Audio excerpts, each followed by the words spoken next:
ఉగాది ఎందుకు జరుపుకుంటారు? ఉగాది పచ్చడి ప్రాముఖ్యత ఏమిటి? అసలు ఉగాది పచ్చడి ఎందుకు తింటారు? దాని గురించి తెలుసుకుందాం. ఉగాదిలో ఉగ అంటే నక్షత్ర గమనం. నక్షత్ర గమనానికి ఆది ఉగాది. అంటే సృష్టి ఆరంభమైన దినమే ఉగాది. యుగం అనగా ద్వయం లేదా జంట అని అర్థం. ఉత్తరాయణ దక్షిణాయన ద్వయ సంయుతం యుగం కాగా ఆ యుగానికి ఆది యుగాదిగా మారింది. ఉగాది శబ్దానికి ప్రతిరూపంగా ఉగాదిగా రూపొంది. ఉగాది అంటే అందరికీ గుర్తు వచ్చేది తెలుగువారి పండగ. తెలుగు సంవత్సరం ఈ రోజు నుంచే ప్రారంభమవుతుంది కాబట్టి ఇది తెలుగువారి పండుగ గుర్తింపు తెచ్చుకుంది. చైత్ర శుద్ధ పాడ్యమి నాడు వచ్చే ఈ పర్వదినానికి ఎంతో ప్రాముఖ్యత ఉంది. ఈ నూతన సంవత్సరంలో రాశి ఫలాలు, గ్రహస్థితులు ఎలా ఉన్నాయో తెలుసుకొని గ్రహశాంతులు లాంటివి జరిపించుకుని సుఖంగా ఉండేందుకు పంచాంగ శ్రవణాన్ని చేస్తారు. మరికొన్ని రోజుల్లో సార్వారి నామ సంవత్సరానికి ముగింపు పలికి ప్లవనామ సంవత్సరానికి స్వాగతం పలకనున్న నేపథ్యంలో ఉగాది విశిష్టత, చరిత్ర గురించి ఇప్పుడు తెలుసుకుందాం. ఉగాది పండుగ కేవలం ఒక్క కొత్త సంవత్సరం ప్రారంభం మాత్రమే కాదు, దీని వెనుక లోతైన పురాణ, ఖగోళ మరియు తాత్విక విశిష్టతలు ఉన్నాయి. వాటి గురించి మరిన్ని వివరాలు ఇక్కడ ఉన్నాయి. ఉగాది, యుగాది తెలుగువారి సాంప్రదాయ నూతన సంవత్సరాది.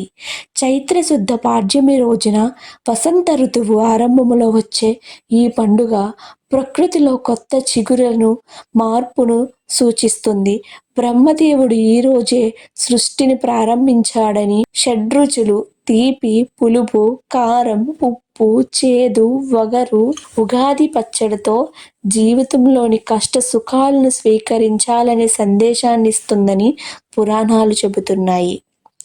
తెలుగు కొత్త సంవత్సరం. తెలుగు పంచాంగం ప్రకారం 60 సంవత్సరాల కాల సృష్టి ఆరంభం. బ్రహ్మదేవుడు చైత్ర శుద్ధ పాడ్యమి నాడే సూర్యోదయ సమయంలో ఈ విశ్వ సృష్టిని ప్రారంభించాడని బ్రహ్మ పురాణం చెబుతుంది. అందుకే దీనిని యుగాది, యుగానికి ఆది అంటే యుగం స్టార్ట్ అయింది ఇప్పటి నుంచే అని పిలుస్తారు. మత్స్యావతారం. సోమకాసురుడు వేదాలను దొంగిలించి సముద్రంలో దాచినప్పుడు విష్ణుమూర్తి మత్స్యావతారం ఎత్తి అతడిని సంహరించి వేదాలను తిరిగి బ్రహ్మకు అప్పగించిన రోజే ఉగాది అని ప్రతీతి. శ్రీరామ పట్టాభిషేకం. రావణ సంహారం తర్వాత రాముడు అయోధ్యకు తిరిగి వచ్చి పట్టాభిషేకుడైన రోజు కూడా ఇదేనని కొన్ని గ్రంథాలు పేర్కొంటున్నాయి. అలా 3 విధాలుగా మనం ఉగాదిని జరుపుకుంటాం. పురాణాల ప్రకారం బ్రహ్మ పురాణం అంటే బ్రహ్మ ఈ ఉగాది నాడే మన యుగాన్ని సృష్టించాడని అనుకుంటాం. అలాగే మత్స్యావతారం. విష్ణుమూర్తి మత్స్యావతారం ఎత్తి సోమకాసురుడి వేదాలను దొంగలించి సముద్రంలో దాచినప్పుడు విష్ణుమూర్తి మత్స్యావతారం ఎత్తి ఆ వేదాలను తిరిగి బ్రహ్మకు తిరిగి ఈ రోజే ఇచ్చాడని, అందుకే దీన్ని ఉగాది అని అనుకుంటాం.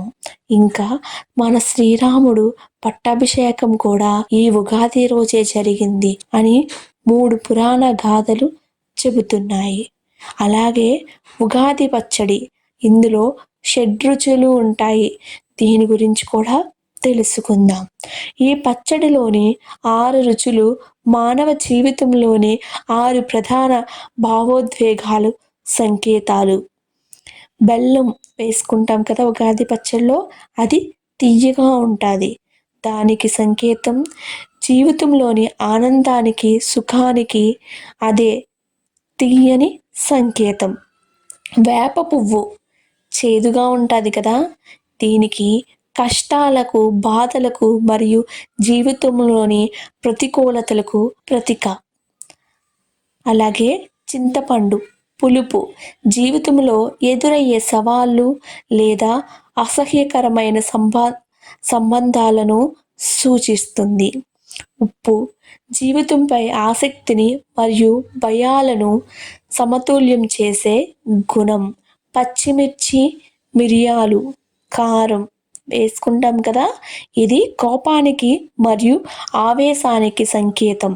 మామిడి ముక్కలు కొంచెం వగరగా ఉంటాయి కదా, కొత్త సవాళ్లకు మరియు ఊహించని ఆశ్చర్యాలకు ప్రతీక. ఈ షడ్రుచులు వేసుకొని తినడం వల్ల మనకి ఏం సూచిస్తుందంటే, మనం తీపిని ఎంత సంతోషంగా స్వీకరిస్తామో అలాగే మన జీవితంలో జరిగే చెడును, పులుపును, ఉప్పును, కారాన్ని, వగరుని అన్నిటినీ సమపాలంగా తీసుకుంటూ మనం దేన్నైనా ఎదుర్కొనే శక్తిని మనకు కావాలి అని మనకి ఈ కొత్త సంవత్సరం ప్రారంభమయ్యే రోజే వగరుని, చేదుని ఇష్టంగానే తింటున్నాం కదా, అలాగే మనకొచ్చే కష్టాలను కూడా ఎదుర్కొని మనం కుంగిపోకుండా ముందుకు సాగాలనే శక్తిని ప్రదర్శించడానికే మనకి ఈ షడ్రుచులు అయితే ముందు స్వీకరించాల్సి వస్తుంది. అలాగే ఈరోజు పంచాంగ శ్రవణం అయితే ప్రతి దేవాలయాల్లోనూ జరుగుతుంది. ఉగాది రోజు సాయంత్రం దేవాలయాల్లో లేదా సామూహికంగా పంచాంగ శ్రవణం చేస్తారు. దీనివల్ల కలిగే ఫలితాలు: ఆయుష్, తిథిని వినడం వల్ల సంపద, వారం వల్ల ఆయుష్ పెరుగుతాయని నమ్ముతారు. గ్రహగతులు ఆ సంవత్సరంలో వర్షాలు, పంటలు, రాజకీయ మార్పులు మరియు వ్యక్తిగత రాశి ఫలాలను తెలుసుకొని తదనుగుణంగా ప్రణాళికలు వేసుకుంటారని మనకి ఈ పంచాంగ శ్రవణం అయితే జరుగుతుంది. దీంట్లో మనకి వర్షాల గురించి తెలుసుకొని దానికి తగినట్టుగా పంటలు రైతులు పండించుకుంటారని కూడా మనం దీని గురించి తెలుసుకోవడమే పంచాంగ శ్రవణం.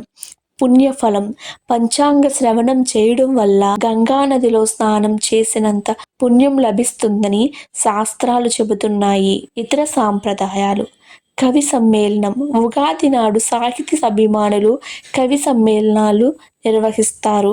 కవులు తమ కొత్త రచనలు వినిపిస్తూ తెలుగు భాషా గొప్పతనాన్ని చాటుతారు. అభ్యంగన స్నానం.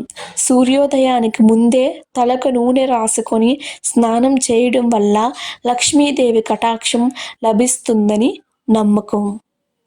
ఉగాది ప్రాముఖ్యత తెలుసుకున్నాం.